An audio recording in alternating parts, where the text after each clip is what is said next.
ഈ പറഞ്ഞ SFI-കാരനോ DYFI-കാരനോ അങ്ങ് മൂക്കിക്കേറ്റിക്കാരെന്ന് പറഞ്ഞേ.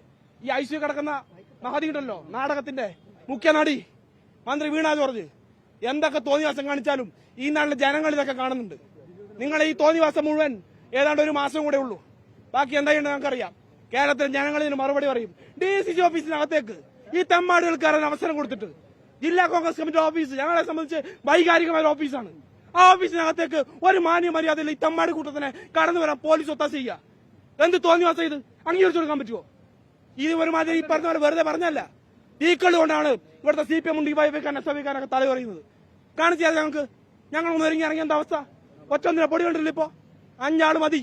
ഈ പറഞ്ഞു നിൽക്കുന്ന ചോരത്തലപ്പിന്റെ പിള്ളേർ ഇഷ്ടം പോലെ ഈ പറഞ്ഞ പോലെ കെ സുധാകരന്റെ കുട്ടികൾ കുട്ടികൾ ഇന്നും കണ്ണൂരുണ്ട്. അതുകൊണ്ട് അമ്മാരി ഭീഷണി വിലപ്പോലൊന്നും ഇങ്ങോട്ട് വേണ്ട. ഈ ഓഫീസ് ഞങ്ങള് അഭിമാനത്തോടുകൂടെ ഈ ഓഫീസിനകത്ത് നിൽക്കുന്നുണ്ടെങ്കിൽ അതിനകത്ത് യുവന്മാർ ഈ പറഞ്ഞ ഭീഷണിയും ഈ കല്ലേറും ഈ തോന്നിവാസം കൊണ്ടൊന്നും പേടിച്ചോടാൻ വേണ്ടിയിട്ടില്ല. വേറെ ഒരു പോലീസുകാരും ഞങ്ങൾക്ക് വേണ്ട. ഈ ഓഫീസിൽ അങ്ങനെ നിൽക്കണമെന്ന് ഞങ്ങൾക്കറിയാം. ഈ ജില്ലയിലെ പാർട്ടി നേതൃത്വം എങ്ങനെ സംരക്ഷിക്കണമെന്ന് ഇവിടെ ജില്ലാ കോൺഗ്രസ് നേതൃത്വം നേരത്തെ തെളിയിച്ചിട്ടുണ്ട്.